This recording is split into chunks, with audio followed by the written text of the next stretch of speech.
देवी और सज्जनों, पूर्वी भारत और नॉर्थ ईस्ट की भूमि आज एक नए भविष्य की शुरुआत करने जा रही है। एडवांटेज आसाम पूरी दुनिया को असम के पोटेंशियल और प्रोग्रेस से जोड़ने का एक महाअभियान है। इतिहास गवाह है कि पहले भी भारत की प्रॉस्पेरिटी में ईस्टर्न इंडिया का बहुत बड़ा रोल हुआ करता था। आज जब भारत विकसित होने की तरफ बढ़ रहा है तो एक बार फिर ईस्टर्न इंडिया, हमारा ये नॉर्थ ईस्ट अपना सामर्थ्य दिखाने जा रहा है। एडवांटेज आसाम को मैं इसी स्पिरिट के रिफ्लेक्शन के रूप में देख रहा हूं। मैं असम सरकार को, हेमंता जी की पूरी टीम को इस भव्य आयोजन के लिए बहुत बहुत बधाई देता हूं। मुझे याद है 2013 में मैं चुनाव अभियान के लिए आसाम का दौरा कर रहा था, तो एक सभा में ऐसे ही मेरे मन से एक शब्द निकला था और मैंने कहा था, वो दिन दूर नहीं जब लोग अल्फाबेट्स पढ़ना शुरू करेंगे तो कहेंगे ए फॉर आसाम।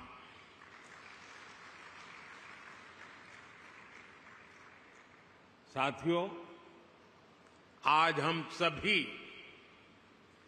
वैश्विक परिस्थितियों को बहुत बारीकी से देख रहे हैं, समझ रहे हैं।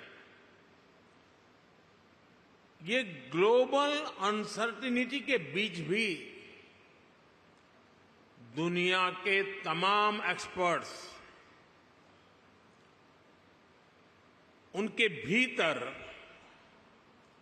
एक बात को लेकर सर्टेनिटी है, और वो सर्टेनिटी है भारत के तेज ग्रोथ को लेकर। भारत पर इस भरोसे का बहुत ठोस कारण है। आज का भारत आने वाले 25 साल की इस 21वीं शताब्दी के लॉन्ग टर्म विजन को ध्यान में रखते हुए एक के बाद एक कदम उठा रहा है, व्यापक स्तर पर काम कर रहा है।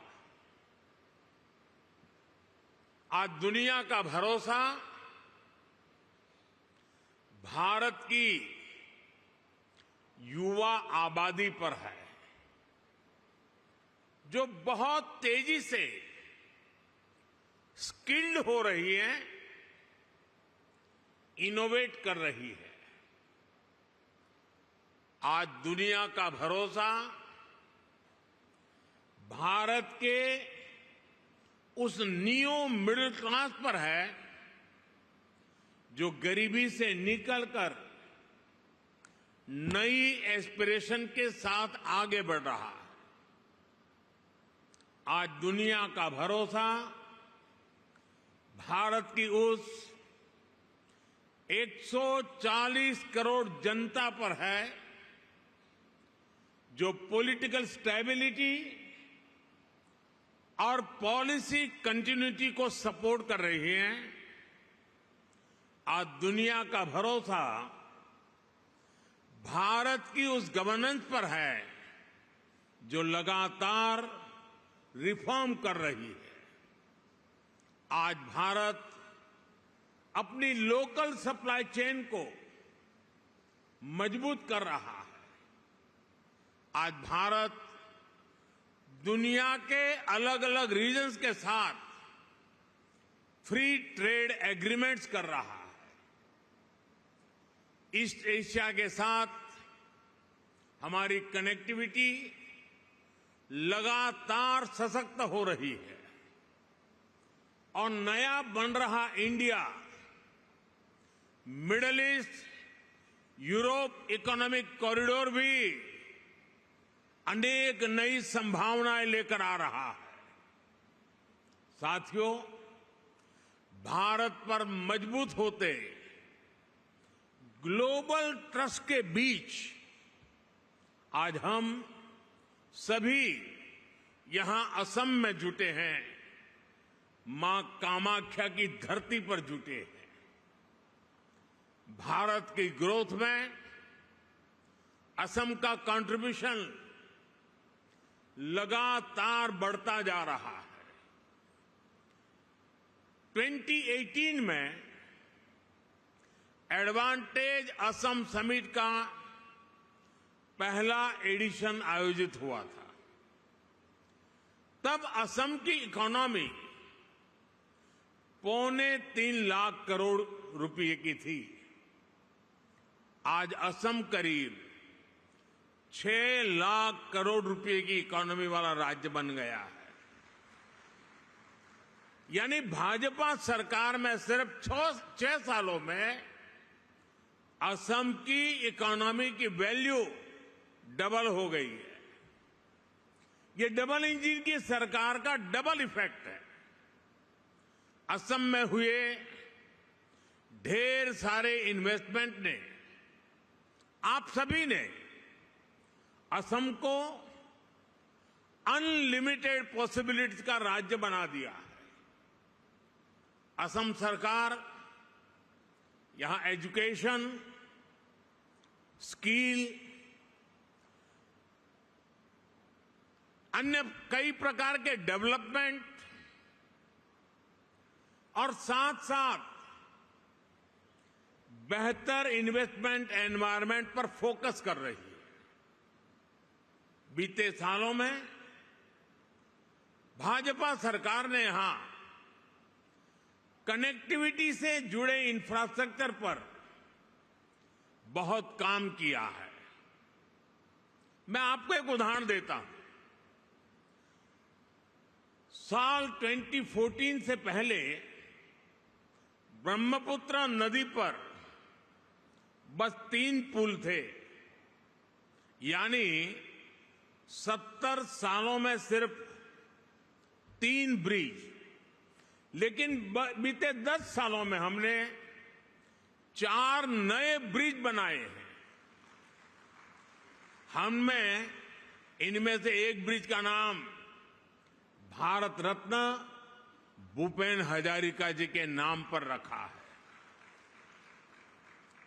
असम को 2009 से 2014 के बीच रेल बजट में औसतन 2,100 करोड़ रुपए मिले थे। हमारी सरकार ने असम के रेलवे बजट को 4 गुना से ज्यादा बढ़ाकर 10,000 करोड़ रुपए तक पहुंचा दिया। असम के 60 से ज्यादा रेलवे स्टेशन को भी मॉडर्नाइज किया जा रहा है। आज गुवाहाटी से न्यू जलपाईगुड़ी के बीच नॉर्थ ईस्ट की पहली सेमी हाई स्पीड ट्रेन चल रही है। साथियों, असम की एयर कनेक्टिविटी का तेज गति से विस्तार हो रहा है। 2014 तक यहां सिर्फ 7 रूट्स पर फ्लाइट्स ऑपरेट होती थी। अब करीब करीब 30 रूट्स पर फ्लाइट्स चलने लगी है। इससे लोकल इकोनॉमी को भी बहुत बड़ा बूस्ट मिला है, यहां के युवाओं को रोजगार मिला है। साथियों, ये परिवर्तन सिर्फ इंफ्रास्ट्रक्चर तक सीमित नहीं है। लॉ एंड ऑर्डर में अभूतपूर्व सुधार हुआ है। बीते दशक में अनेक पीस एकॉर्ड्स किए गए हैं। बॉर्डर से जुड़े लॉन्ग पेंडिंग इश्यूज का समाधान किया गया है। आज असम का हर रीजन, हर नागरिक, हर युवा यहां के विकास के लिए दिन रात मेहनत कर रहा है। साथियों, आज भारत में इकोनॉमी के हर सेक्टर में, हर लेवल पर बड़े रिफॉर्म्स हो रहे हैं। हमने ईज ऑफ डूइंग बिजनेस के लिए निरंतर काम किया है। हमने इंडस्ट्री और इनोवेशन कल्चर को बढ़ावा देने का पूरा इकोसिस्टम तैयार किया है। स्टार्टअप के लिए नीतियां हो, मैन्युफैक्चरिंग के लिए पीएलआई स्कीम्स हो, या मैन्युफैक्चरिंग कंपनियां और एमएसएमईज को टैक्स में छूट देना हो, हमने हर एक के लिए बेहतरीन पॉलिसीज बनाई है। सरकार देश के इंफ्रास्ट्रक्चर पर भी बहुत बड़ा इन्वेस्टमेंट कर रही है।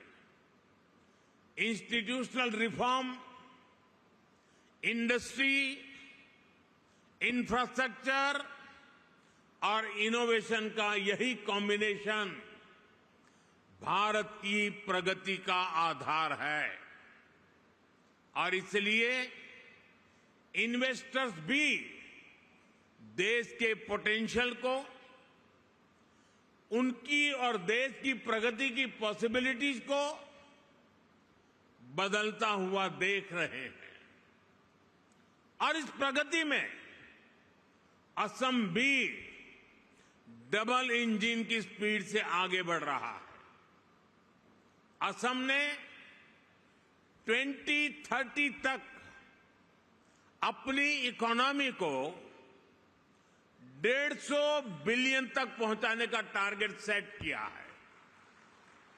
मुझे विश्वास है असम इस लक्ष्य को जरूर हासिल कर सकता है। मेरे इस विश्वास का कारण असम के सामर्थ्यवान और प्रतिभाशाली असम के लोग हैं, यहां की भाजपा सरकार का कमिटमेंट है। असम आज साउथ ईस्ट एशिया और भारत के बीच का गेटवे बनकर उभर रहा है। इस पोटेंशियल को और आगे बढ़ाने के लिए सरकार ने north east transformative industrialisation scheme यानी उन्नति शुरू की है। ये उन्नति स्कीम असम समेत पूरे नॉर्थ ईस्ट में इंडस्ट्री को, इन्वेस्टमेंट को, टूरिज्म को गति देगी। मैं इंडस्ट्री के आप सब साथियों से कहूंगा, इस स्कीम और असम के अनलिमिटेड पोटेंशियल का पूरा लाभ उठाइए। असम की नेचुरल रिसोर्सेज और स्ट्रेटेजिक लोकेशन इस राज्य को इन्वेस्टमेंट का प्रीफर्ड डेस्टिनेशन बनाती है। असम के सामर्थ्य का एक उदाहरण असम टी है।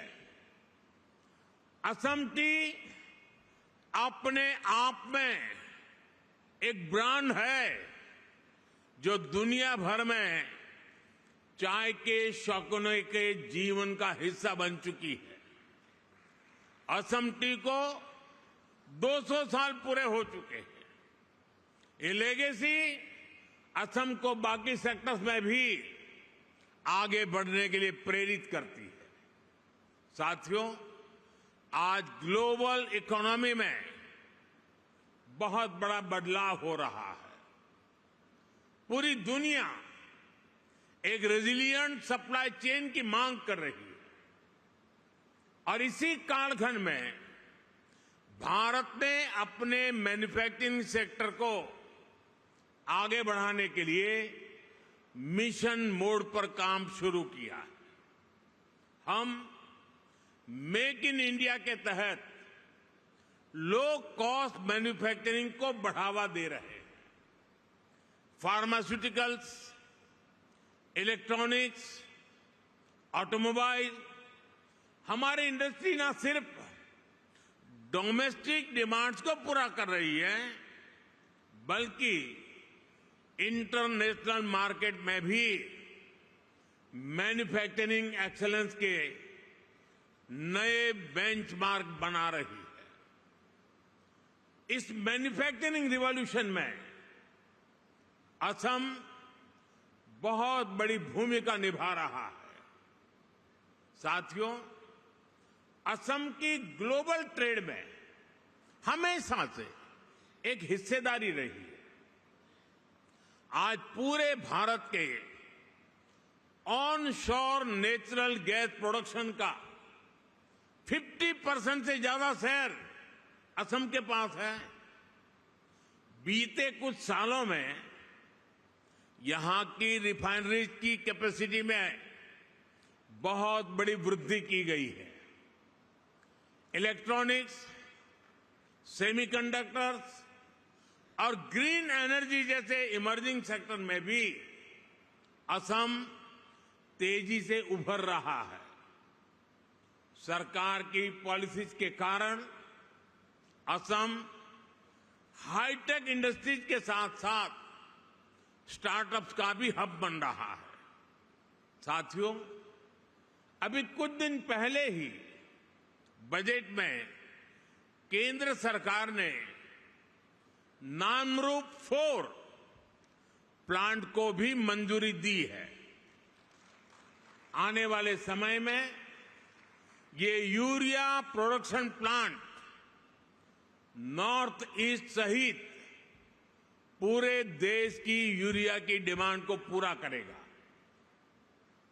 वो दिन दूर नहीं जब असम पूर्वी भारत का एक बड़ा मैन्युफैक्चरिंग हब बनेगा और इसमें केंद्र सरकार हर तरह से राज्य की भाजपा सरकार को मदद कर रही है। साथियों, 21वीं सदी में दुनिया की प्रोग्रेस डिजिटल रिवॉल्यूशन, इनोवेशन और टेक्नोलॉजिकल प्रोग्रेस पर निर्भर है।